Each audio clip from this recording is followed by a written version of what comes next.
is sponsored by Dennis J. Courtney, M.D., Director of the Courtney Medical Group, located at 3075 Washington Road in McMurray, Pennsylvania.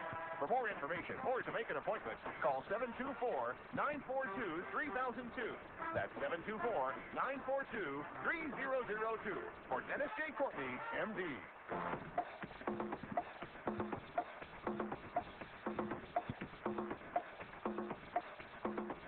Good morning, everybody. Good morning, everybody, and welcome to AIM Impact on Your Health. AIM Impact on Your Health, where every day our goal is to have you learn at least one thing to help you live better and longer.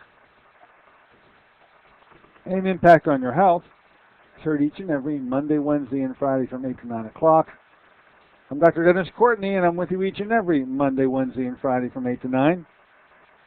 AIM Impact on Your Health, where each day you'll find current medical news, knowledgeable guests, fascinating health topics, and of course, where we do encourage you to call in to join in today. Well, it's been a while since we've opened them up to you. I'm going to do that today, allowing you at any time to give us a call and set the agenda, maybe clear some things up that have developed over these many weeks, because it's been a number of weeks since we've allowed you to come on and just take over the show. Got a couple things that caught my ear and my fancy, and I'm going to bring them to you. I think they're pertinent to what has gone on in the last few weeks with the guests we've had. So in the course of today's show, at any time, if you want to give us a knock and come on in the store, the number to do that will be 412-825-6262. That's 412-825-6262. We'll be bringing Jerry Singleton on board here about half past the hour. Tomorrow is the festivities. We'll be talking a little bit about that here with the MCG testing. Looking at the calendar as it moves quickly along here in the month of April. Yes, tomorrow, well, we're starting off talking about with tomorrow's events. We've been preparing for about 3 weeks now, allowing for the next, which has now become the fourth testing seminar for the use of the MCG device. This is, of course, a device that tests the status of your heart and coronary arteries in such a way that it reveals the information of a cardiac cath without having that cardiac cath. This testing now has really helped us, as you were in a couple patients, caught them by surprise. I think it's really a benefit, too, whenever very healthy patients here, very walk-the-walk, talk-the-talk kind of individuals, had their rather well-progressed cardiovascular disease unearthed and exposed. And although it was a little bit of a shock to us all, how great it was to be able to start putting into play a plan much more aggressively than I think they would have heretofore.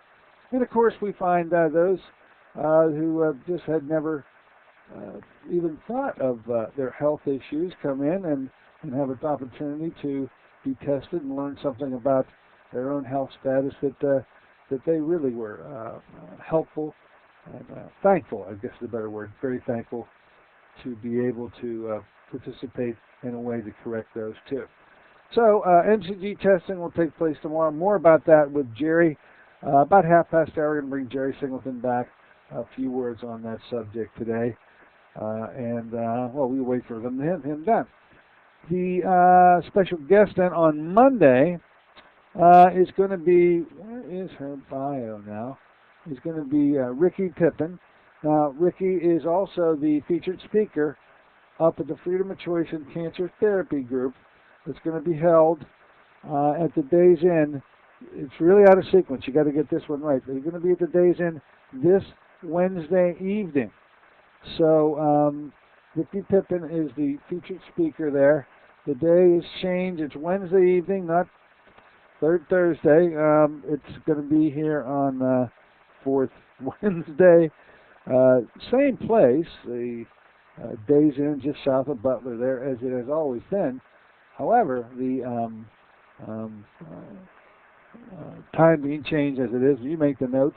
Ricky Pippin offers herself up as an author of a book that's gaining quite a bit of prominence, where in her own particular case with a afflicted child, severely injured. Doesn't even tell me, the buyer didn't tell me what the baseline set of problems was in the child, but the point that was being made in the literature that I read was that conventional medicine had given up and said nothing can be done.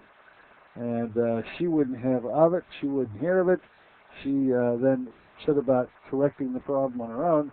And if I didn't read this correctly, she went and corrected that problem without the help of the conventional doctors. Anyway, Ricky Pippin going to be the featured speaker up at the Freedom of Choice in Cancer Therapy Group. Remember, this month it's going to be on Wednesday night, not tomorrow night as you would think. Next Wednesday night, and we're going to have her on the show here on Monday. On Wednesday here on the show, we're going to have Brian Foltz come aboard with us. Now, Brian is a representative of a company that we've come to respect quite a bit. There are a few great companies out there. This is one of them, Standard Process. Everybody is pretty much in the know with respect to Standard Process and the fact that it is a top-notch group. Anyway, Brian's going to be here talking about thyroid issues and the supplementation that you could be using with respect to thyroid. Some quite unique supplementation only really offered by Standard Process, especially this category of substances called protomorphogens. We'll get into that with Brian on the 27th. Then, looking into the month of May. Oh, who could look into this month of May without seeing what I'm looking forward to, which is in the second week of May. We're going to have the eye treatment seminars, as well as a general seminar here when Dr. Ed Condrat brings the whole dog and pony show to Western Pennsylvania once again. Dr. Ed Condrat is a board-certified ophthalmologist. You may have remembered him when his practice was in Mount Lebanon, as he is a Pittsburgher, born and raised. But after many years of practice here, he picked up his entire show and moved it to Phoenix, Arizona. Yet, even though he's, stationed in Phoenix, he travels all over the country with his unique treatment approaches to eye disorders in an alternative fashion. He is a homeopathic ophthalmologist. I don't even know how that's possible, but he certainly gets great results. And he comes around to various towns. He frequently now comes to Pittsburgh, offering treatment seminars. People with eye afflictions, of which obviously there are many. We've had a few actually call us up during our programs here, and you could tell by listening to their particular personal situations that they were in an untenable situation, that they were seeking the only conventional therapy that's available to them in our area, and they just weren't progressing. You could tell by listening to their story that they hit the wall, that they weren't moving in the positive direction anymore, and they were literally searching for the potential to see if there's a way to get things turned around. I think if you heard one thing come out of the lips of Dr. Ed Condrat, it's whenever someone has said, and it sort of gets my dander up too, that nothing can be done. That's the case that we both expected to plow into and make sure things do get done. They do get improved. And I've seen this happen in the seminars that he has brought here before. Literally in 2 days, these people are starting to show improvements in their vision, and it's nice to be able to see that. Anyway, Dr. Ed Condrat coming to town. He'll be here now for 2 different seminars. There's going to be a general seminar, which he usually has the day preceding, but this particular time around, that won't be that way. Why?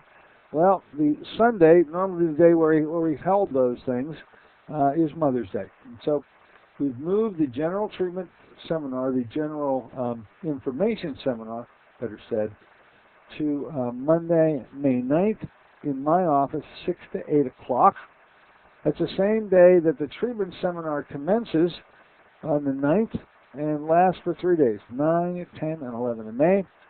The numbers of individuals, I think we're getting close to the 10 mark now. Nobody likes to cut it off at 10 patients. Will be here and actively receiving treatment, all forms of treatment. I'll be participating in that treatment here in the office. There are various IV infusions that we're going to be using while Dr. Ed does much of the ophthalmological, not all the ophthalmological workups, and it works out very well for the patient to benefit from both of our efforts when they come to town. So if there's anyone out there listening that wants some more information on either of those seminars, I got a couple emails just yesterday, people actually saying they were going to be coming to Pittsburgh for the eye treatment seminar. They had some questions about the schedule and things like that. If you do have questions of that nature, it's a Dr. Ed Conrad schedule. I got a general outline in mind of how things are going to go each and every one of those days, but he's on a razor-thin schedule that is pretty precise. All those questions can be directed to his office. Wait a while. Wait till around noon our time. There's 3-hour difference between ours and theirs. 1-800-430-9328. That's 1-800-430-9328. And you can either do one, reserve a seat in the general seminar, a couple hours in which you'll have a chance to ask question after question, and you can make it personal. You can talk about your particular eye condition, and maybe if you're not involved in this particular treatment seminar, you may be able to get an edge on making a decision about the next time he comes to town. And so you want to use that opportunity to meet him and to meet myself. I'll be also in attendance in that evening, and make a decision that might be worth your while to explore things very well before you actually jump in to the treatment seminar itself. And so to reserve a seat with that 800 number is applicable. If you already know you want to be treated and you want to reserve a treatment slot, the 800 number, once again, 1-800-430-9328 is operational, and give them a call. Wait till around noon to do so. Also in May, on the 4th of May, Susan Smith-Jones comes back to talk about cleanses, the spring cleaning aspect, detoxification, particularly talking about the skin. She said she wanted to emphasize it, and so she'll be here on the 4th. And then, in keeping with what I promised you, after last Friday having Dr. David Brownstein on the show, he's going to be coming back to discuss once again the many different issues we never got to with respect to thyroid disease. So that's a pretty full plate. There'll be more added to it as the days clip by, and I'll sure let you know as we add to our May list. Looks like April pretty much shot. Now, I don't know if you recall the Monday show or not, but it was a pretty interesting show. It was the first time, and I'm pretty sure of this because I asked specifically whether Dr. Michael Kiriak had ever been on a radio show before, and they said no, he actually has been on some of those scientific over the internet broadcasts, but never on a radio show. And so I was really pleased to see that he was willing to come on board here and spend about a half hour with us on Monday's show with Dr. Roland Thomas in the background. As I said while I was doing the show, it sort of sounded like the United Nations with I got headphones on and I'm listening, and I hear my question, and then pretty soon I hear my question evidently phrased in French so that the guest, Dr. Michael Kiriak, could understand the question, and then he would come back in English. Anyway, first time that ever happened to me. That was interesting. But Dr. Michael Kiriak, I promise you will be back. We talked off air. I think the way we're going to handle it a little better. In some cases, Dr. Kiriak didn't understand my question too well. I could pick up on his answers. I hope you did. Let me know, by the way, how that went from your perspective, whether it was just something that was just so far a broad skew that you couldn't pick up on, or whether you actually did, because I would like to bring the gentleman back. I'm just so admiring of his scientific acumen and his contribution to science that when I get a hold of these great ones like this, I tend to try to get some and bring them on the show so you can listen to them. If you are not getting anything out of it, let me know. and I won't I won't put you through it. But be it as it may, we're going to have him back in May and go over it again. One thing I will reveal to you that I don't think I had mentioned, and it was something that Roland told me. Dr. Roland Thomas, of course, had been on our show many times before, and I talked to him off air before we went on the air, and he was telling me about watching a TV show on Sunday, I mean the day before we did the show, on TBS. So evidently up there in Toronto, they get TBS just like we get it down here, and it was a show on our space program. And I remember the space program very well because I'm of the age that I can remember it very well, and many of you listeners may be of that same genre and generation. But what he said, and it resonated with me and made me feel even better about the interview, was that the parallel he drew between our commitment back in the 1960s into conquering space in such a way that we will land on the moon, so said JFK, in that decade. And the entire country got behind that in such a way that it was a mission we all felt we were on. And when we finally arrived at the moon, we felt like we had achieved the goals and objectives that we had set forth. And the entire country, and I emphasize again, was behind that space program. If you're of that age group, you know I'm right because I felt it and you had to feel it too. Well, the parallel he drew, which emboldened me even more and made me feel really great about having Dr. Michael Kiriak here, is that he claimed that the Soviet government, in a similar way, and I'd only say similar because of the commitment, because the amount of dollars had to be considerably different. But according to Roland Thomas, and I got to get this question answered by Dr. Michael Kiriak, the Soviet government put the full force and faith of their entire governmental system at the time behind finding how to correct these animal disturbances that were going on, and put that kind of emphasis behind how they supported Dr. Michael Kiriak and his proposals and ultimate findings and contributions in such a way that at least Roland said he saw the parallel. So if you're of the age that you can remember the space program, imagine that kind of support behind one guy,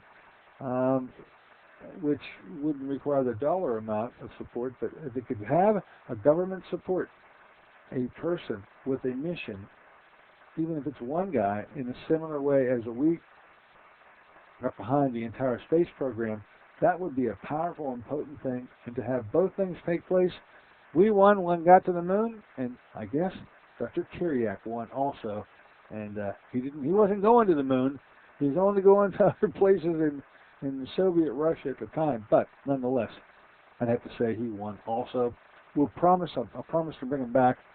Let me know. Love to hear how you felt about the show and whether you really benefited from it. I understood what the guy was saying. I hope you did. Okay. Another item. Got to bring this one to your attention before it gets too cold. And this dates back to last Friday's show when we were with Dr. David Brownstein. And the topic of that day was his book, Overcoming Thyroid Disorders. And I should have known that we should have programmed from the get-go multiple shows over this topic. It's such an important medical topic. In my office, just about all women who come in here ultimately end up, at least we're going to have a discussion about thyroid issues, and the vast majority, by far 90% of them, actually end up being treated for their thyroid anomalies. Now, with that kind of an emphasis that I've seen in my office, it was a little naive of me to think that we were going to cover this topic in one day. So we're going to get a few concepts covered. But one of the things that came out of nowhere, and when it hit me in such a way that I now come back to you today because I'm bringing it up again. I think it's a blemish on us all, certainly on me, to have to admit to the fact that I think we're shortchanging half of the population with respect to the emphasis on thyroid disease. If you can remember our discussion with Dr. Brownstein, I had asked him, because in his book, very early on in the book, he talks about Rhoda Barnes. And Dr. Barnes was an endocrinologist from up in Connecticut, actually, and had written a number of books on the subject. He really is the quotable source when it comes to thyroid disorders. The gentleman just kept impeccable records and made a number of contributions. He's since departed. But one of the things that he did, and I didn't realize this until I read the book, is he had done a study whereby he went over 70,000 autopsy records, looking at the cause of death, because there's an unusual rule, I wasn't aware of that, in the state of Utah, I think it was Utah,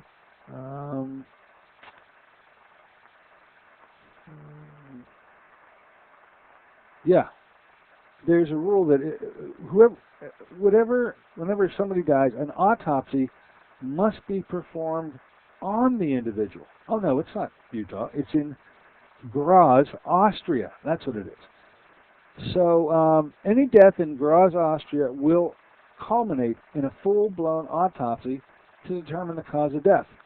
We don't have that here, and very few places do. But he could go back to records that are impeccably kept back in Graz, Austria, and was able to determine, with respect to looking those records, that in the populations of before 1930 and up until 1970, what the causes of death were. And essentially what was learned is that before 1930, the cause of death was usually an infectious cause of death. And this is pre-antibiotics, and consequently, being pre-antibiotic, it would be understandable that infections could end up extinguishing the lives of many individuals, and that certainly is what happened.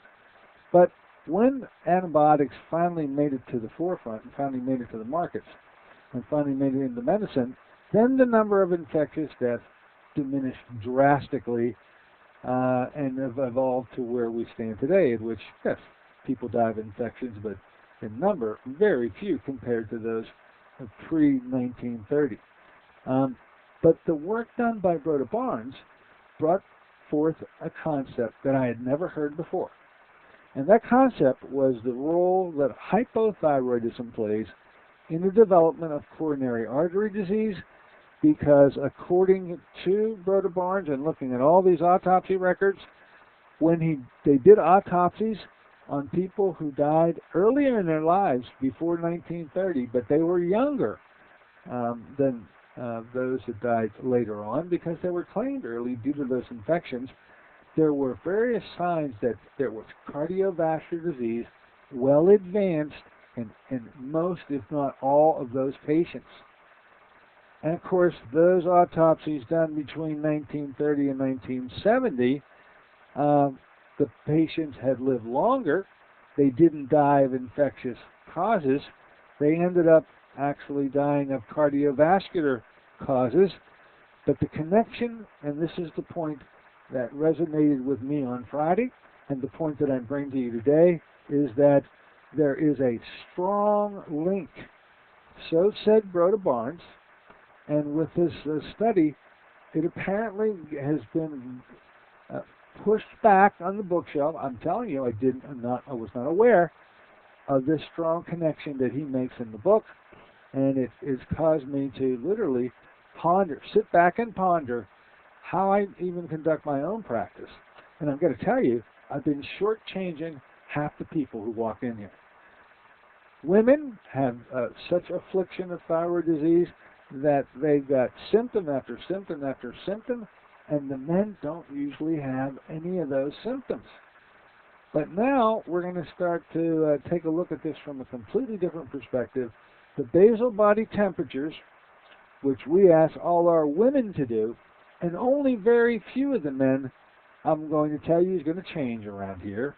There's a new sheriff in Dodge, and actually it's Rhoda Barnes and David Brownstein. They compel me. to make certain that thyroid disease is not going to be ignored. And I have to admit, I think it absolutely has. And I have to claim that it has been ignored by me with respect to the role that it plays in male disease and as well, female disease, no, that's gotten by me, folks. But in terms of the cardiovascular component, that's what's eluded me.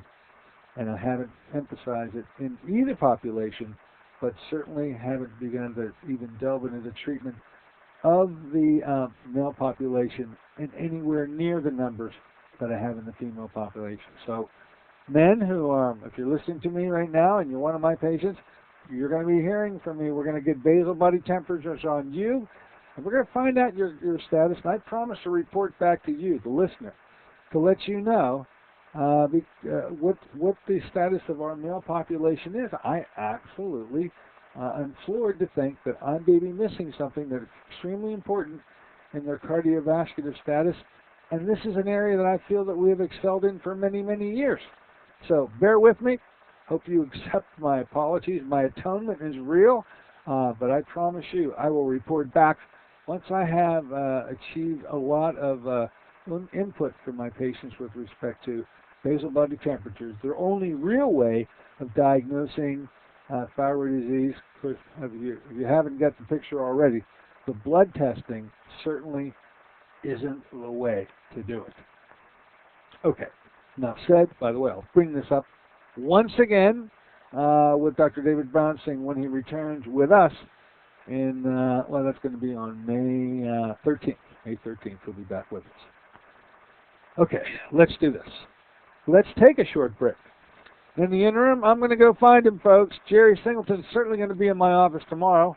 Let's find out some last-minute things from him. You may want to check in with us also just by giving us a call at 412-825-6262. You can talk about cardiovascular disease, thyroid disease. Also interested to hear what you thought about our show on Monday with the Rooskies. Anyway, be back in a moment with Jerry. Courtney, MD. Have you become confused about how best to manage your health? It's no wonder. It seems that every time you turn on the television or radio, another expert has yet another suggestion for you to follow that seems to be reasonable enough, but no matter how dutifully you follow the instruction, it just doesn't quite produce the results that you are looking for. If this confusion sounds familiar to you, give us a call at the Center for Complementary Health, where we'll make some sense of the confusion based on a blending of traditional and alternative medicine that we've been perfecting over the last 7 years. We offer metabolic nutrition testing, immune system repair, natural hormone replacement therapy, chelation therapy, cutting-edge allergy correction, and a host of other safe and effective alternative therapies. Dennis J. Courtney, MD, is located at 3075 Washington Road in McMurray. Phone 724-942-3002. Honey, just got the word. The company's new health plan has a $5,000 deductible. We have to make sure nobody gets sick this year. Remember what those doctors said this cost for last year's colds and flu? Oh, sorry, I gotta go. Love you. We can do this. We can cut the fast food lunches. Soda, that's a lot of sugar. We could all take that evening walk. And hey, I heard a program about fruit of the spirit. What did they say? 1 ounce is the equivalent of 5 servings of fruits with herbs and minerals. We could add some to our breakfast protein shake. Fruit of the Spirit is unique whole fruit puree. Fruit of the Spirit contains fresh fruits native to the Holy Land and alkalizing minerals from the Dead Sea. With no added sugars, Fruit of the Spirit is a unique product from 5 years of work with science-based nutritional experts. Call 1-800-442-3793 for a special promotional offer. Fruit of the Spirit, a blessing for your good health. Fruit of the Spirit, convenient, affordable, and delicious. That's 1-800-442-3793. Call them now, 1-800-442-3793.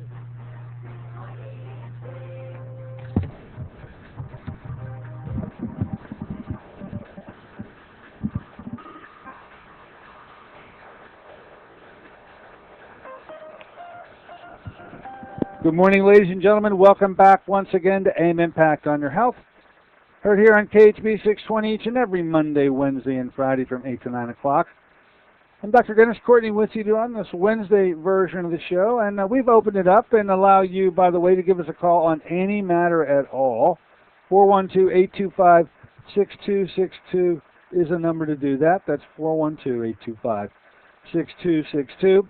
I thought that because, well, tomorrow's a special day around here. You've been hearing us talk about these testing seminars that we do, testing days, using a device brought to us by the gentleman who's also been on my show many times. The gentleman who represents a company, the only one that actually distributes the device known as MCG.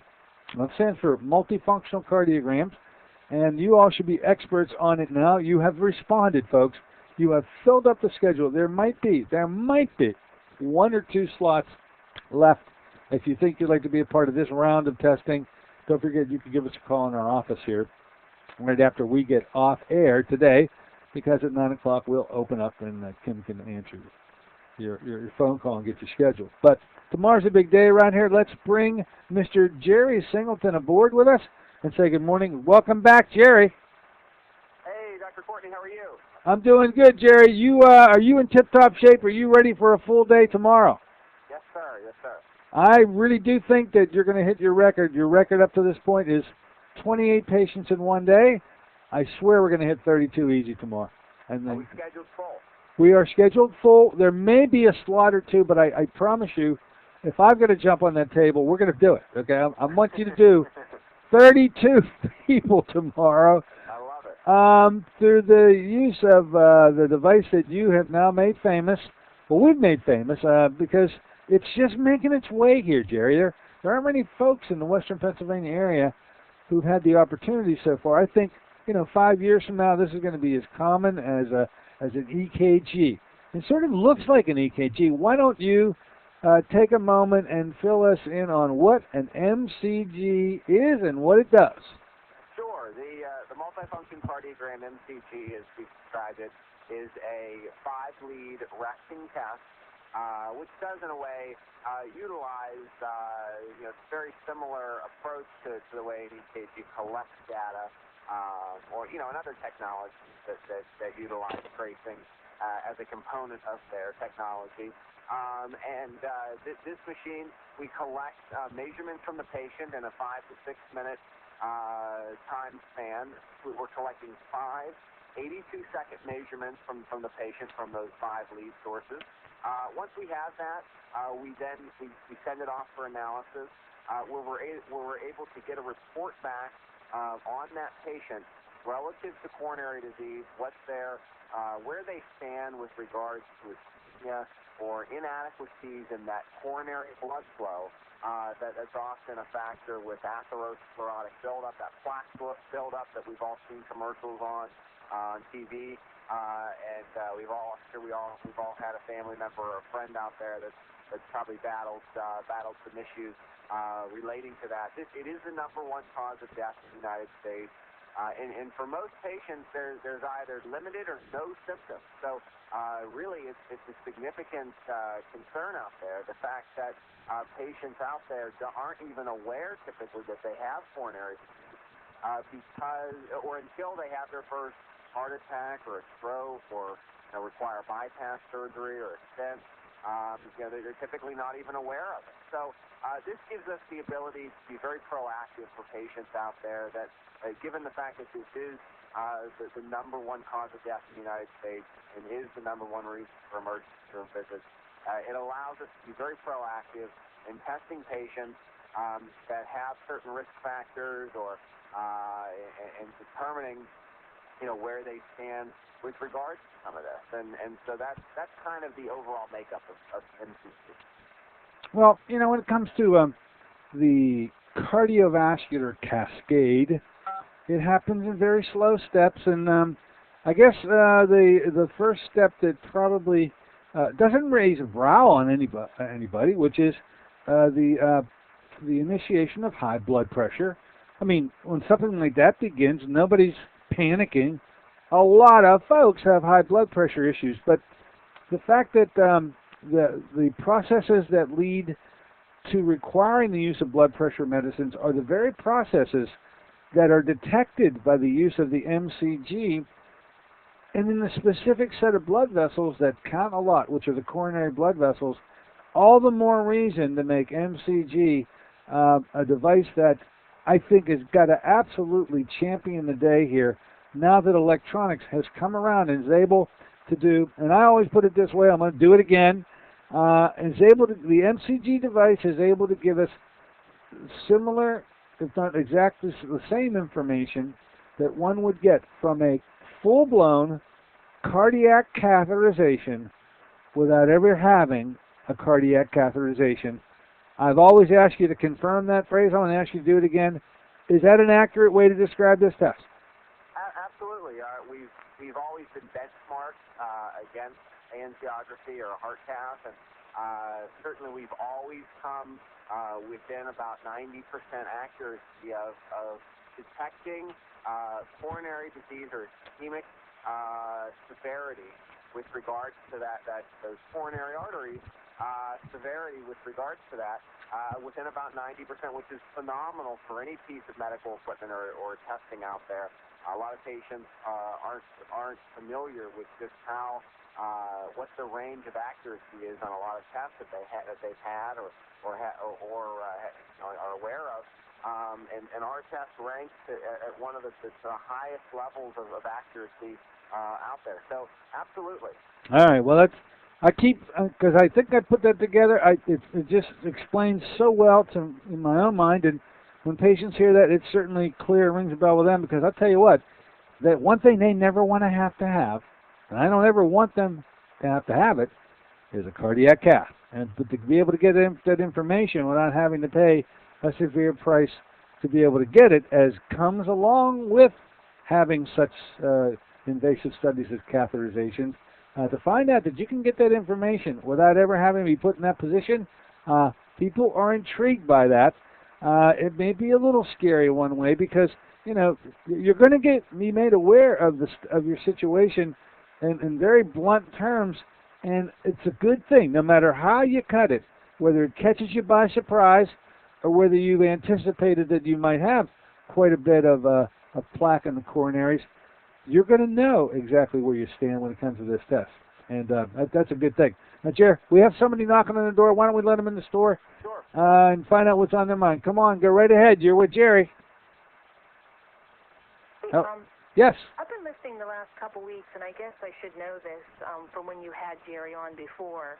But how does the MCG differ from the acoustic cardiogram that Jim Marisic had? And I wanted to know if you can mention how much the procedure is, because I'm definitely interested because of my cardiovascular problems. How much is it, and would it be covered underneath like insurance? Oh, well, let's take the second part of that first. Jerry, you want to be nice enough to tell her about how this thing can be covered? Because I'm really pleased to say that it's almost all insurance covered. Almost every insurance covers this thing. Absolutely. We have phenomenal coverage, reimbursement coverage with this. It's covered by Medicare and Blue Cross. Most all the big plans, a lot of the smaller plans as well, even some Medicaid products out there like Unison or United Community Plan. So, really it spans, just about every, just about every coverage type out there. And part of the reason for that is because it has been evaluated by the medical community out there. We've been around. There's a lot of medical journals and publications out there, so we've really been kind of tried and tested per se, and that's part of the reason we have such phenomenal reimbursement. Okay, and with respect, I better take this first part of the question. I'm not so sure you're familiar with acoustic cardiogram. Are you, Jerry? You've ever heard of it before? No. What is that, Dr. Ford? All right, well, let's just say that I'm quite familiar with it, and I can appreciate the question, and I'll be able to answer it. Jim Marisic, by the way, for your information, Jerry, is a representative of a company called Standard Process. It's a company that really manufactures supplements, and some pretty high-quality ones, as a matter of fact. But Royal Lee, the guy who literally discovered the company, is a guy that also put together a test utilizing heart sounds. In fact, he was able to graphically represent heart sounds by placing a certain probe right over the heart that could pick up the sounds and then display it in sort of squiggly lines, okay, with whatever the sounds that this heart was putting out. Now, the intention of the acoustic cardiogram was to determine vitamin and mineral deficiencies, so that by doing this acoustic cardiogram, Jim Maressa could tell you what vitamins and minerals you were lacking, then come back and put you on those supplements, and then come back 3 or 4 months later and see that these supplements had actually corrected the anomaly. Now, that's quite different than the MCG, has no intention of diagnosing where you might stand with respect to supplementation, but gives you all the information with respect to the status of the coronary arteries and heart itself, which is what the acoustic cardiogram never intended to do. So they have different intentions from the get-go, each of which unique unto itself, but quite opposite poles of extremes with respect to the information you can get from it. I hope you understand my explanation. Oh, are you still there? Oh, she must have hung up. Yeah, okay. That makes a lot of sense to me, but in case the patient's still listening on the radio, absolutely. What this is able to do for us, and there's a number of, I get asked all the time, the differences between this and what's the difference between this and an EKG, and maybe a stress test. And, there's a number of different cardiac conditions one can have out there, and it can be somewhat simplistic. Patients can have electrical malfunction of the heart, an arrhythmia, as we would put it, where they possibly would need a pacemaker or defibrillator. They might have a valve condition. Maybe there's some regurgitation of one of the valves that are very important in keeping when the heart goes through the contraction stages of pumping blood.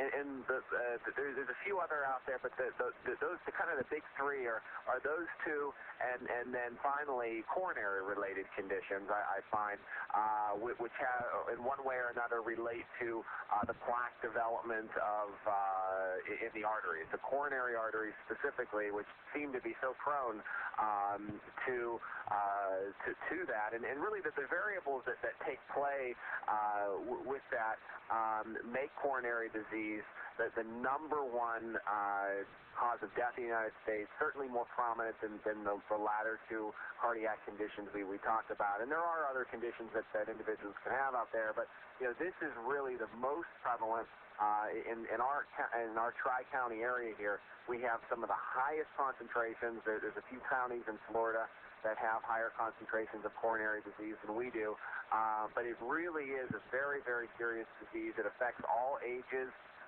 It's not something that just affects you late in life. There's been a lot of young people that I know we've all heard about that have fallen over on the soccer field or the sports field or whatnot, and they have a heart attack, or they have and we see that a lot, and more and more we hear stories of things like that, and really they've done studies to show that buildup, that plaque buildup, can even start as early as birth. For patients that have very genetically disposed to having coronary disease. Maybe there's a genetic component in their family that has made them more susceptible to developing coronary disease than others, and for that reason, and the fact that symptoms are often very mild or none at all, and we consider that to be an asymptomatic patient, it's very, very important to know, to have the ability to know where one stands relative to that condition. Now, this test is a 6-minute test. You are fully clothed. You do expose the ankles. By the way, let me ask you, this is good. Those who are coming in tomorrow, and you know who you are, and you're going to be tested, do you say that you should wear nylon stockings are okay, or they're not okay? I always try to I prefer to have patients where, we're able to get to their ankles very easily. But if a lot of times patients have knee-high stocking, a lot of females have knee-high stockings, and if they have, the full-blown stockings where, where they're not easily removable, that's okay. There's a little way around that. What I use is some alcohol prep pads between the leaves, and it's able to conduct through that hose material. So, it's not a big deal. If you're working and you're not able to, maybe you're coming on a lunch break or something, you're one of those patients tomorrow. It's not necessary to be overly concerned with that component of it. All right, so going to be in here tops 15 minutes. I promise you. Going to be in and out of here. Sort of get on an on-deck circle, sort of like watching baseball games, Jerry. We got the on-deck circle where you're going to get a little bit of information from them. We're going to get a copy of your insurance cards. We're going to give this to Jerry. He's going to get a little information from you outside of the testing room. While you're in that mode and sitting outside the room, we ask you to take your shoes and socks off. When you finally do enter the room, Jerry, everything is in a ready position and set to go. Then once hooked up to the leads, it truly is a 6-minute undisturbed period of time where the patient lies tranquil, and you're doing actually 5 tests. Every 82 seconds you're doing a different test during that 6 minutes, and then it's over, and then you leave. One other thing I would say to you, be prepared, because I'll have Kim or myself working with you to come up with the time slot that you want to come back to discuss the results, because the test is one thing. By the end of the day, we'll have the results back literally starting tomorrow, or rather the day afterwards, Friday. We'll be able to consult with you with respect to your results. Now, we do have another knock on the door. Come on the store. Hello, you're with Jerry. Go right ahead. Is there anything you can do about the kidney deterioration? Well, is there anything we can do about it? The answer is you better believe it. It's just that this particular test, this MCG test, doesn't detect anything with reference to the kidney specifically. However, if you have significant cardiovascular disease, if you are a diabetic, and by the way, are you? I ask you, are you diabetic? No. Okay. But kidney disease, with respect to how they deteriorate, oftentimes deteriorate for the same reasons that the coronaries deteriorate, which is the accumulation of plaque within inside of them. And so you can extrapolate that the kidney, if the heart is loaded with plaque, the kidneys might very well be. But that's the only connection with respect to kidneys and this test. I think I'm pretty right about that, Jerry, wouldn't you say?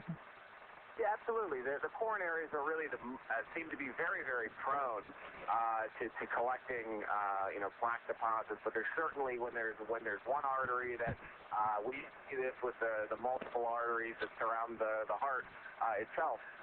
When one artery develops blockage, there's typically one or more arteries at play there, and I'd have to say that the same would be so with various other arteries that surround our body as well.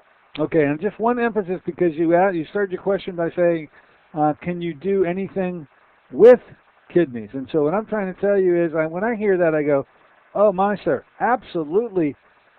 Come on in. Make sure you come in to see me. I find that so much of what we do, because it has a cardiovascular benefit everywhere, ends up being extremely helpful for kidney disease and brain disease and prior stroke victims and breathing problems, and you name it. So I hope that you'll take me up on coming to see me.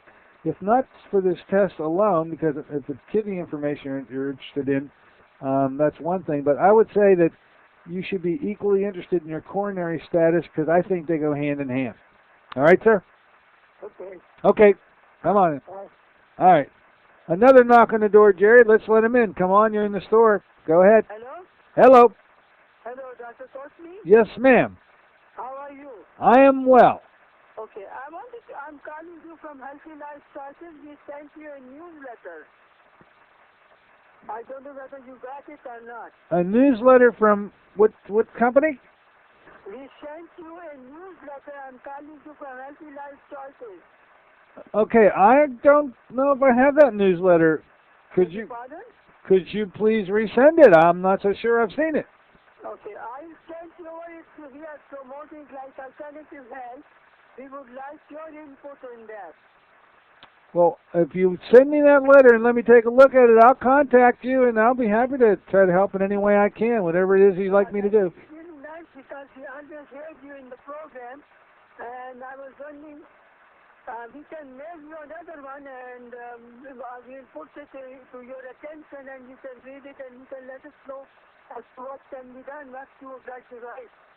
I'll be more than happy to. Please do send another. For some reason, I'm not recalling this newsletter, and I get a lot of pieces. The month of April. Well, I tell you what, I get a number of things coming across my desk. It may be pushed aside. I don't recall it. Please send me another one, ma'am, all right? Okay. Okay. We will send you another one. I'll be looking forward. Get back to you on that, and I hope you will do something for us. I will. Well, let me see your newsletter. I'll be happy to contact you. Okay, thank you very much. All right, there you go. All right, we're getting up here pretty close to the end of time. Jerry, the test. Well, we mentioned with the insurances. That's very good. It's a 6-minute long test. Oh, the scoring, Jerry. This does not come back with a score that compares to the way a cardiac cath score would be graded. It uses a raw scoring system. Could you please explain how these results will eventually be reported? Absolutely. We're collecting, once we collect the measurements from the patient, we utilize it in a sense to report a score from 0 to 20 relative to their coronary status, 0 being no detectable level of coronary disease, 20 being the opposite end of that spectrum. And with that, we can evaluate everything from, the medication you're on, if you're on blood pressure medication, cholesterol medication, your diet and exercise certainly have an effect on coronary blood flow. A whole gamut of variables there that help us and really understanding the factors that influence one's risk factors for having coronary-related complications, heart attack, stroke, those variables.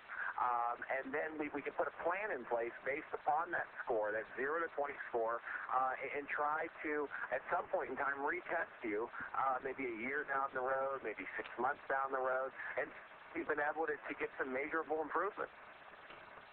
Certainly, I feel the benefit of your testing is to make someone aware of their status, then come up with a plan that then allows for future testing based on the scoring, which you're so apt to describe, somewhere between 0 and 20. Literally, what do you say, 0 and 1?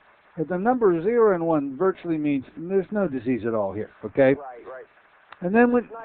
Go ahead, I'm sorry. No, and then when you get to scores of, is it 2, 3, and 4, that you're allowed to do this testing. And so if you have 0 or 1 for a score, you're allowed to repeat this test annually. Am I right about that? Exactly. Okay. And for the other scores that are slightly higher, like your 3s, your 4s, your 5s, we can test you a little bit more frequently, and really we should be, because if we start, coronary disease is a progressive disease.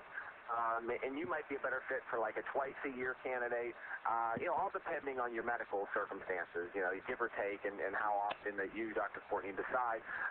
But with that, we need to kind of keep a closer eye on certain individuals that are at higher risk, even if they feel fine. You feel 100% okay, because that's what patients will tell you. I see every day in different offices. They say, "Hey, I felt fine, and then I had a heart attack." They're blown away, and they, until they understand the components that are at play there, they don't really. You almost take it for granted. And so this gives us a very preventative way with a high degree of accuracy to test you as a patient. We're going to get a report back on you that Dr. Courtney, you'll go over with the patient. They can keep a copy of the report for themselves if they'd like. If oh, yeah. A primary care physician, say they have another physician that they see periodically as well, you certainly can share that, and that can be included in your chart with that physician office as well. We utilize this technology at a lot of primary care offices, a lot of cardiologist offices across Western PA, and so absolutely, it's an invaluable amount of information we can gather. Well, I think a powerful statement that comes in at this point is, after the scoring it was revealed, it is the insurer that will allow you to be able to get this test. Based on the severity of the disease that gets uncovered, to find out, the insurer says, hey, you've got enough disease here. You need to be tested, let's say, once every 3 months. The insurer, for them to be able to cover this, financially cover this test, and the doctor monitoring you through all these tests, says something about how they feel about the validity of this test. That says, yeah.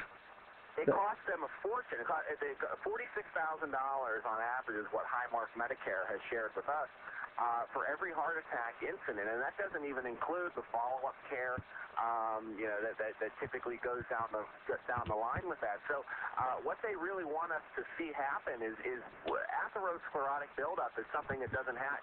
When a patient has a heart attack one day, they didn't develop the plaque the day before.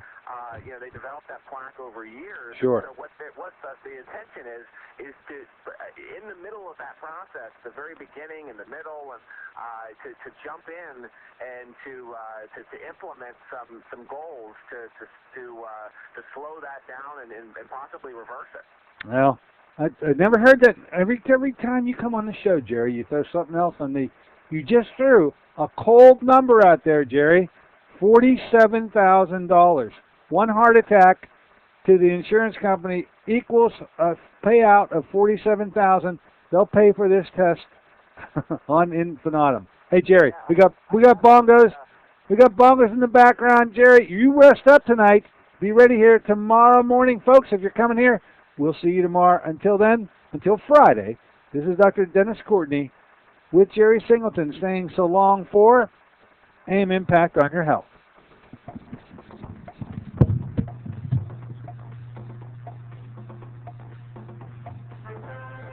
AM Impact on Your Health is sponsored by Dennis J. Courtney, M.D., Director of the Courtney Medical Group, located at 3075 Washington Road in McMurray, Pennsylvania. For more information or to make an appointment, call 724-942